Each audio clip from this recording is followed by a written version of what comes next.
Hello everyone, Outdoors and Botanical here, and today I'm going to really quickly show you how to prepare your outdoor plants for winter dormancy.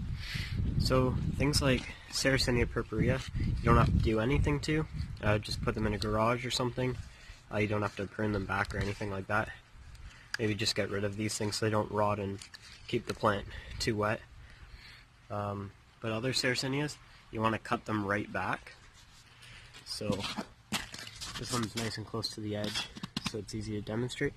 You just want to get scissors, cut them like that, just like that. You don't want to cut the growth point, leave about an inch of stem, and that's about it. You just want to cut everything back, so we'll get back to you when that's done. Alright, that's how it should look. You leave the Sarracenia purpurea because they grow slower. So if you cut all the pitchers off, you won't have many in the spring. They'll only grow a couple pitchers in the spring and summer. So you want to leave most of them on. Cut all the dead ones off, but leave all the healthy pitchers on. And the rest cut down pretty small and don't cut the growth points. That's about it. Now put it in winter storage, so like in a shed.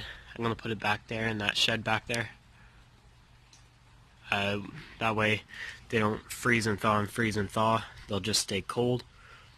So yeah, that's about it. Thank you for watching.